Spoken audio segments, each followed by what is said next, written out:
3 தக்காளி, 10 பல்லு பூண்டு, 10 சின்ன வெங்காயம், 2 பச்சை மிளகா, ஒரு சின்ன பந்த அளவுக்கு புளி, 2 டேபிள் ஸ்பூன் அளவுக்கு திருகின தேங்காய், 2 கொப்பு கருவேப்பிலை, 6லேருந்து 7 காஞ்ச மிளகா காரத்துக்கு ஏற்ப, 1 டேபிள் ஸ்பூன் தனியா, 1 டேபிள் ஸ்பூன் உளுந்து, 1 டேபிள் ஸ்பூன் சீரகம். ஸோ இதெல்லாம் பார்த்தோன்னே நீங்கள் கெஸ் பண்ணியிருப்பீங்க நம்ம ஏதோ சட்னி தான் செய்ய போகிறோம். ஸோ வாங்க அது என்ன சட்னி எப்படி செய்யணுன்றதை வீடியோக்குள்ளே போய் பார்க்கலாம்.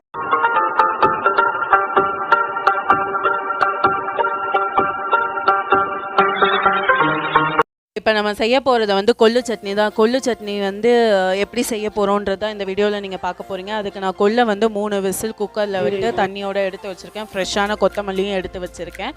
அது எல்லாத்தையும் நம்ம பேனில் போட்டு நல்லெண்ணெயில் வதக்கிட்டு அதுக்கப்புறமா நம்ம ஆற வச்சு மிக்சியில் அரைச்சி தாளித்து நம்ம சாப்பாடோடு சாப்பிட்லாம். இல்லை இட்லிக்கு சைடிஷாக சட்னி மாதிரியே நம்ம தொட்டு சாப்பிட்டுக்கலாம்.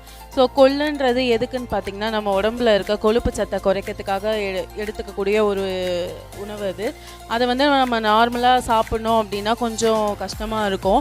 அதுக்கு பதிலாக கொள்ளு ரசம், கொள்ளு சட்னி, கொள்ளு பொடி செஞ்சு நம்ம சாப்பாடோடையோ இட்லியோடையோ தொட்டு சாப்பிடும் போது ஹெல்த்தியான ஃபுட்டை எடுத்துக்கிட்ட மாதிரியும் இருக்கும், நம்மளுக்கு வெயிட் லாஸ் ஆன மாதிரியும் இருக்கும். ஸோ அதனால தான் வந்து நம்ம இந்த மாதிரி செய்கிறோம். நீங்கள் வந்து இந்த ரெசிப்பியை வந்து ட்ரை பண்ணி பார்த்தீங்கன்னா எப்படி இருக்குன்னு கீழே மறக்காமல் சொல்லுங்கள். கண்டிப்பாக சூப்பரான ஒரு ரெசிபி தான். அப்புறம்னால என்னென்ன பெனிஃபிட்ஸ் இருக்குதுன்னு பார்த்தீங்கன்னா நம்மளோட ஸ்கின் அலர்ஜிஸ் இல்லை ஸ்கின்னில் ஏதாவது ப்ராப்ளம் இருந்துச்சுன்னா அதையும் டிடெக்ட் பண்ணுறதுக்கு இந்த கொள்ளு வந்து ரொம்பவே ஹெல்ப்ஃபுல்லாக இருக்கும். சுகர் லெவலில் குறைக்கும், அதாவது நார்மலாக மெயின்டைன் பண்ணும், ரொம்ப ஹையாக ஆக்க விடாமல் நார்மலாக மெயின்டைன் பண்ணும். அண்ட் கேர்ள்ஸ்க்கு இருக்க மென்சுரேஷனல் ப்ராப்ளம்ஸ்க்கு வந்து இந்த கொள்ளு வந்து ஒரு பெரிய ரிலீஃபாக இருக்கும்னு சொல்கிறாங்க. இதில் நம்ம வந்து தேவைக்கேற்ற உப்பையும் ஆட் பண்ணிக்கணும். அண்ட் அதே மாதிரி பெருங்காயமும் கொஞ்சம் லாஸ்ட்டாக ஆட் பண்ணி இறக்க போகிறதுக்கு முன்னாடி ஆட் பண்ணிக்கோங்க. கடைசியாக தான் கொள்ளு வந்து நம்ம ஆட் பண்ணணும். ஸோ ஆட் பண்ணிவிட்டு நல்லா ஆறுனதுக்கப்புறமா அரைங்க, இல்லைனா மிக்சியில் வந்து சூடாக இருக்கும், உங்களால் இது பண்ண முடியாது.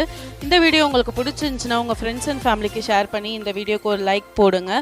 இந்த ரெசிபியை ட்ரை பண்ணி பார்த்துட்டு எப்படி இருக்குதுன்னு சொல்லுங்கள். கடைசியாக நல்லெண்ணெயிலே கடுகு போட்டு நம்ம இந்த சட்னியை தாளிச்சிக்க போகிறோம். இந்த வீடியோவை முடிச்சுக்கிறேன். வேறு ஒரு இன்ட்ரெஸ்டிங்கான ரெசிபி இல்லை இன்ட்ரெஸ்டிங்கான வீடியோவோட உங்களை நான் நெக்ஸ்ட் டைம் மீட் பண்ணுறேன் ஃப்ரெண்ட்ஸ். பாய்.